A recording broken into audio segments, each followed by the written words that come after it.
sorry that I've put you on the back burner. Other matters that occupy Aaron, my brain. dessert lang. I know that's not an excuse Kasi to pala tayo. forget about you, but I guess that's just life someday.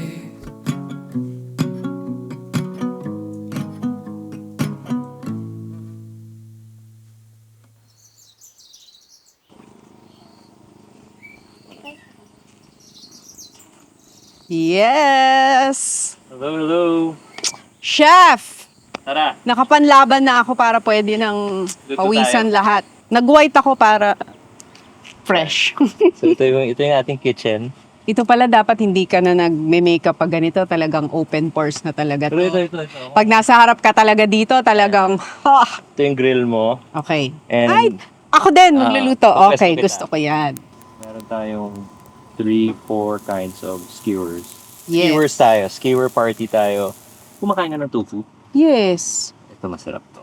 Yung style sa tofu, i-pre-bake mo siya or i-pre-fry mo siya. The day Pre-grill. before or the night before.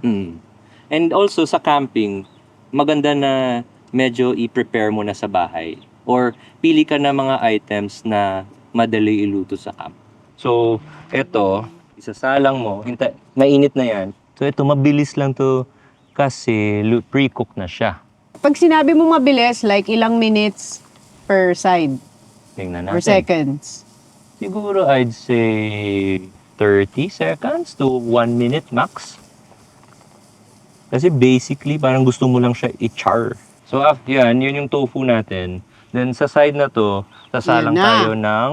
Ayan ang mga barbecue. Kumakain ka ng chicken sweat. Pagmahal ko. Huli natin yan. Diyos. Kay Chico and Delamar ko nabasa yun. Kumakain ka ng puwet, pagmahal ko. Ano ba lasa ng puwet? Masarap. Hindi Parang chicharon. talaga? Parang may pop. Fat. Kasi fat yun. Yes. Okay, Masarap, okay. masarap. Malalaman yan. Malalaman natin. Chef, Mamaya. itatry nating lahat yan. Wala tayong hindi susubukan ngayon. Okay. Salang na natin. Chicken tayo, no? Asa Unahin natin chicken tayo. na-neglect na tong tofu.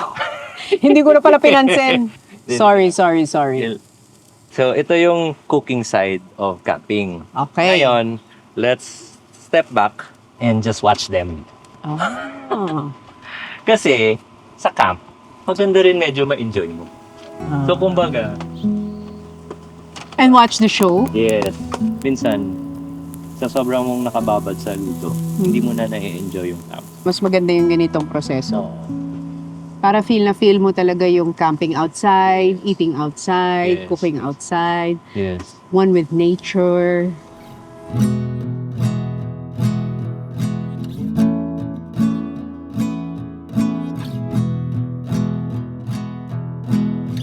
Maganda to malapit tayo sa water.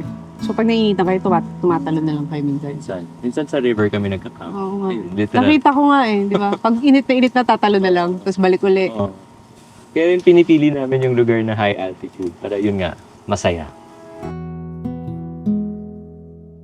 So, ito, straight up pork belly lang yan. Sobrang sarap ng pork from the good meat. And then salt, pepper lang. Chicken thigh, and then isol. Isol yung ating puwet. Tofu, papatikim ko na sa iyo. Ayan na.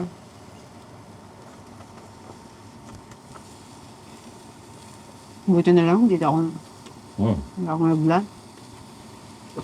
Hindi mo malalamang tofu, no? Una mong lalasahan yun yung anaso, yung atsuete. Mm. No? Hindi mo Like- malaman.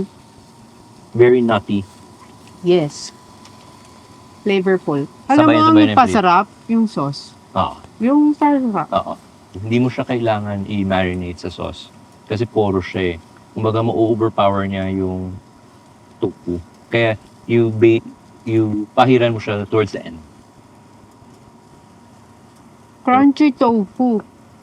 Sarap, no? Pwede to sa mga vegan. Mm. Anong signature dish ng Sarsa?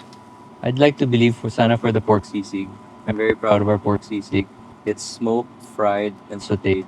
Dami niyang textures and then naka 10 takes ako doon bago ko siya nakuha. Na master. Oo, binash rin ako dyan. Ha? Oo, nabash ako dyan. Dahil? Dahil hindi daw masarap. blah, Like blah, blah. online? Oo.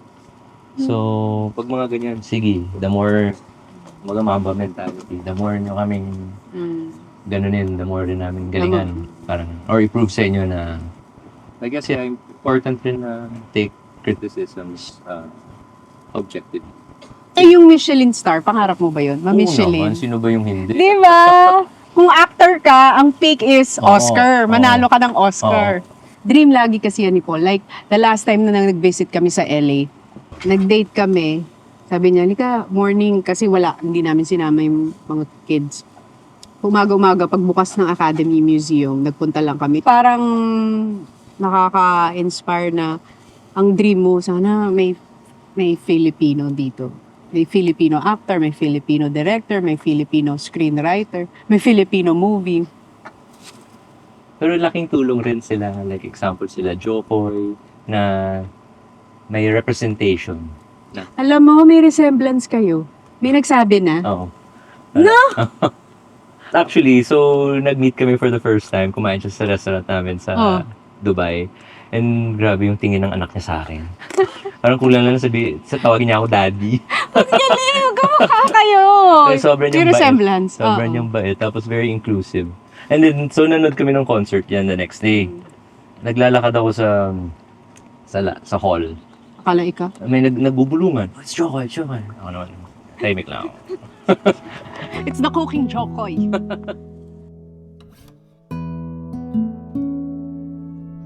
Tingnan mo, nag-usap lang tayo. May handa na. Sa Indonesia, meron silang nasi lemak. May dilis, may beef rendang, may coconut rice. Itong ginawa ko lang, kumuha ko ng inspirasyon doon. Tapos, Filipino naman. So, Filipino barbecue. Lahat naman tayo kumakain ng dilis, atsara, itlog na maalat. So, start tayo sa Ang kanin. plating natin ay ganito. Ito. Then, lagyan natin ng Tayo. barbecue. Gutom sila. Magugutom Nainggit talaga sila. Gawin natin one of each na lang. Sige, one of each. Wet. Tay. Tay. Yan. Yan. Dilis. Okay. Yes.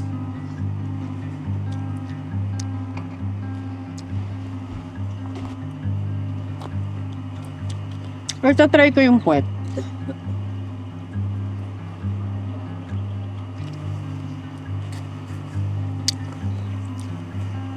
Okay naman. Ang lambot ng puwet. Good, no? Ito yung Ano yan? ulam namin kagabi. Ano yan? Ginawa namin sauce. Parang siyang pork steak sauce. Extra rice naman dyan. Wow, ah. Hindi ako kumain. Ito yung gusto natin. Hindi tayo kumain, chef. Pinaghandaan ko to. Okay. Hinahangaan mong chef. Bukod sa sarili mo. Dito sa Pilipinas. There's this guy, his name is Enteng Lobaton, taga Bacolod. Mentor ko siya sa Filipino food. Isa rin siya sa nagturo sa akin ng paano lulutuin yung pagkain Pinoy. Fernando Aracama, parang mentor siya in a sense na nung sa MasterChef, siya yung nag-guide sa akin. Sinisipa niya ako under the table para Talaga? magsalita. Pinush niya ako. And sabi niya, nandito ka na, tumawid ka na. Kasi parang gusto ko na umatras kasi sobrang intimidating, ganyan, wala akong experience, nothing. Natuto ako to be more inclusive sa kanya kasi lahat kinakausap niya eh. Pareho yung treatment niya kay Direk Lauren and sa kay sa cameraman or sa mga ating mga prod team. Pareho. At saka sa contestant. Oo. May ganun. So I guess daming mga personalities na tumulong sa akin to be who I am now. As a chef. Oo. Ngayon, mga idol ko, mga batang chefs. Kasi, Talaga? ang lupit nila. Yung mga Hapag Boys. Alam mo, narinig ko yan, hapag. Di ba dati sa Katipunan sila? Ngayon lumipat na sila sa Rockwell. Magaling mga yun. Mga bata din yun. Bata yun. Ni Peace, si Stefan. Magaling din yan. Kausap ko siya last time. Imagine, late 20s or early 30s. Talaga. Ako 40 plus. Nagsasalita siya. Kinig ka na lang. Oo. Kung hindi ka kikinig, baka maiwan ka eh. Oo. So, I mean, pero syempre nandun rin sila, yung mga OG natin, sila Cloud Tayag, diba? I mean, syempre sila nag-start. I mean, nabasa mo yung mga libro nila. I guess, parang all walks of life.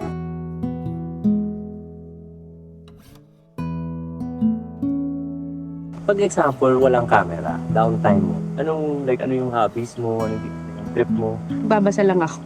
Oh. Pag nasa bahay ako. ano mga binabasa?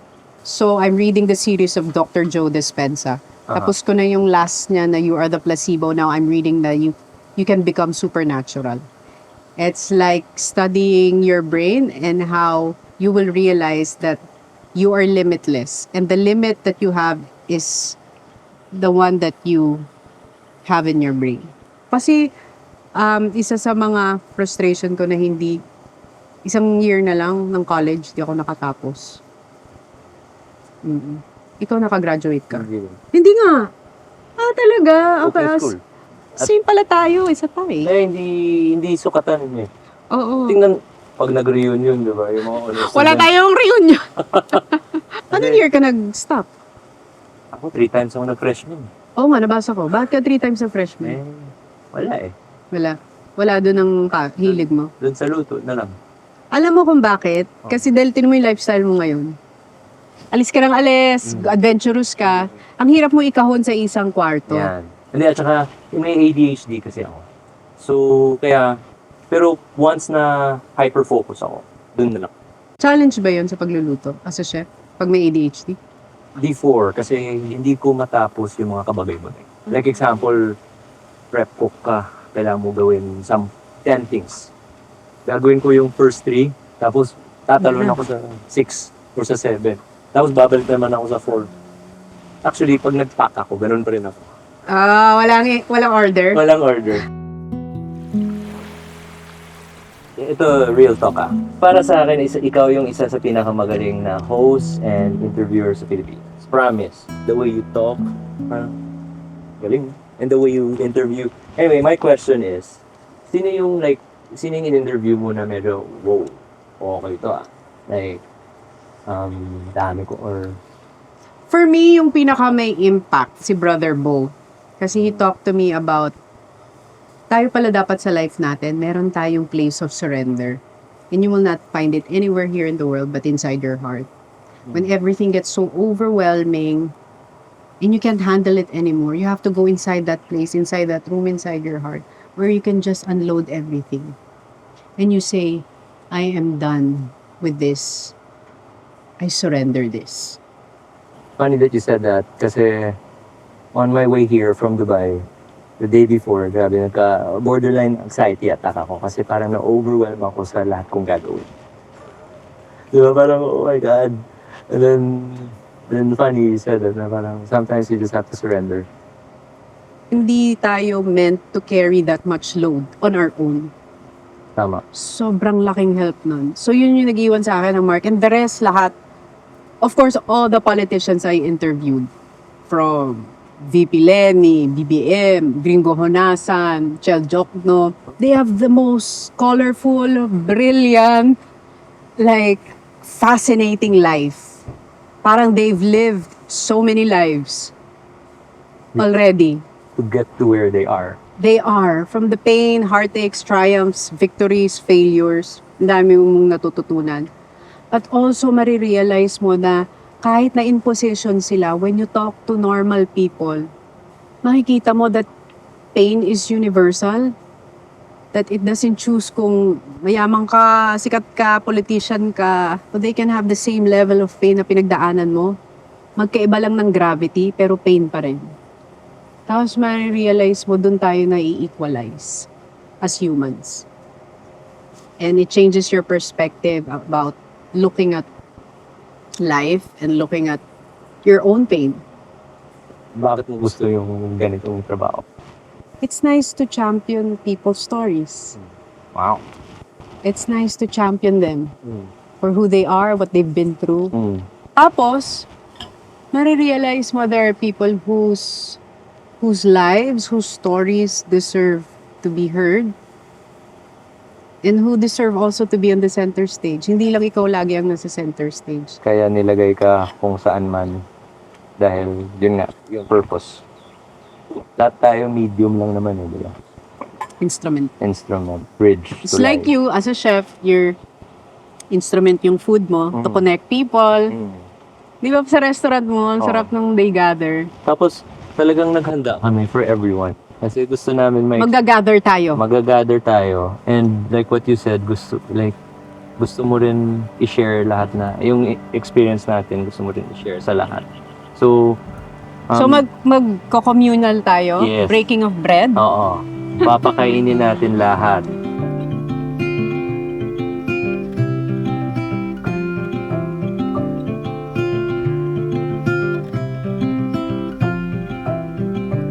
Oh, go! Kevin, Ria, Gabby. Yes. Ito si Caroline, yung super mom. Yung... Tips naman dyan. Oh, the cutleries are here. We drive straight as an arrow flies. Nowhere to be, no dreams to chase tonight. We've got time to waste, let's waste it right. Ay, grabe naman yan. My gosh naman.